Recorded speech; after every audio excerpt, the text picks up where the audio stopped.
RRB technician 3 notification అయితే రాబోతుంది.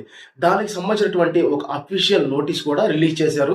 దానిలో దాదాపు 6,000 ఉద్యోగాలు ఉన్నట్లుగా దాంట్లో అయితే మెన్షన్ చేయడం జరిగింది. ఇలా దీన్ని 2024తో గనక కంపేర్ చేసుకుంటే 2024లో 14,298 ఉద్యోగాలైతే రావడం జరిగింది. ఇప్పుడు దానిలో సగం కూడా లేవు. అంటే కాంపిటీషన్ అనేది డబుల్ అయిపోతుంది. ఎప్పుడైతే వేకెన్సీస్ సగమైనయో కాంపిటీషన్ ఏమవుతుంది? డబుల్ అవుతుంది. అందుకే మీరు నోటిఫికేషన్ వచ్చిన తర్వాత ఎగ్జామ్స్ డేట్స్ ఇచ్చిన తర్వాత ప్రిపరేషన్ కనుక స్టార్ట్ చేస్తే చాలా కష్టం అయిపోతుంది. కాబట్టి ఈ రోజు నుంచే ప్రిపరేషన్ అనేది స్టార్ట్ చేయండి. అది మీకు చాలా హెల్ప్ అవుతుంది. అందుకే నేను మీకు ఈ వీడియోలో ఎన్ని క్వశ్చన్స్ ఉంటాయి, ఎన్ని మార్క్స్ ఉంటాయి, ఎన్ని ఎగ్జామ్స్ ఉంటాయి, సిలబస్ అనేది ఎలా ఉంటుందో ఈ వీడియోలో అయితే నేను మీకు చెప్పబోతున్నాను. This is Sunil Pawar. Welcome to learning time Telugu. మనకి ఈ జనరల్ సైన్స్ నుంచి 40 మార్కులు, అలాగే అర్థమెటిక్ నుంచి 25 మార్కులు, రీజనింగ్ నుంచి 25 మార్కులు, జనరల్ అవేర్నెస్ నుంచి 10 మార్కులు, అంటే మొత్తం 100 మార్కులకి సిబిటి ఎగ్జామ్ అయితే జరుగుతుంది. ఒక్క ఎగ్జామ్ మాత్రమే ఉంటుంది. ఒక్క ఎగ్జామ్తోనే డైరెక్ట్గా మనకి ఫైనల్ అయితే అవుతాం. 2024కి ముందు టెక్నీషియన్ 2 ఎగ్జామ్స్ జరిగేది, సిబిటి 1, సిబిటి 2. కానీ 2024 నుంచి దీనిని సింగిల్ ఎగ్జామ్గా మారారు. అంటే ఈ సంవత్సరం కూడా మనకి సింగిల్ ఎగ్జామ్ మాత్రమే ఉంటుంది.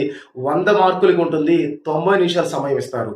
దాంట్లో మనకి సైన్స్ నుంచి 40, 25, 25, 10 మార్కులు ఉండగా దీంట్లో మనం సిలబస్ ఎలా ఉంటుంది అంటే అర్థమెటిక్, రీజనింగ్ గ్రూప్ డికి, ఎన్టీపీసీకి ఎలా అయితే ఉంటుందో సేమ్ అదే సిలబస్ ఉంటుంది. అంటే వెర్బల్, నాన్ వెర్బల్ అంత రీజనింగ్ మొత్తం ఉంటుంది, అర్థమెటిక్ మొత్తం ఉంటుంది. కానీ జనరల్ సైన్స్కి వచ్చేసరికి ఇంజనీరింగ్ సైన్స్ చదవాల్సి ఉంటుంది. మనం ఏదైతే డిప్లొమాలో ఫస్ట్ ఇయర్లో ఉండేది, ఐటీఐలో ఉండేటువంటి ఇంజనీరింగ్, అలాగే బీటెక్లో ఫస్ట్ ఇయర్లో ఉండేటువంటి ఇంజనీరింగ్ ఏదైతే ఉంటుందో మనం అదైతే చదవాల్సి ఉంటుంది. ఇంజనీరింగ్ సంబంధించినటువంటి ఫిజిక్స్ మనం చదవాల్సి అయితే ఉంటుంది. సో మనం చదివేటప్పుడే స్టార్టింగ్ నుంచే జనరల్ సిలబస్ని పక్కన పెట్టి ఇంజనీరింగ్ సైన్స్ని స్టార్టింగ్ నుంచే చదివితే మీకు దాంట్లోనే 40 మార్కులు, స్కోరింగ్ సబ్జెక్టు 40 మార్కులు కాబట్టి ఇంజనీరింగ్ సబ్జెక్టులో కనుక, ఇంజనీరింగ్ సైన్స్లో కనుక 40కి ఒక 30 మార్కులు కనుక తెచ్చుకోగలిగితే మనం ఎగ్జామ్ని క్రాక్ చేయడానికి ఈజీ అయితే అవుతుంది.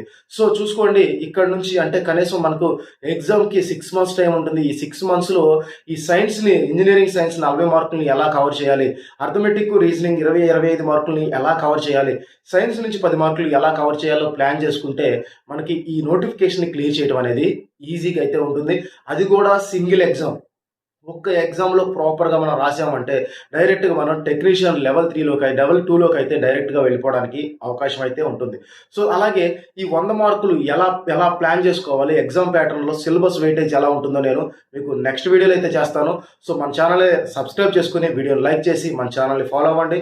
నేను మీకు ప్రతి ఒక్క అప్డేట్ కూడా మీకు టైం టు టైం రియల్ టైంలో అయితే ఇవ్వడం అయితే జరుగుతుంది. So thank you for watching.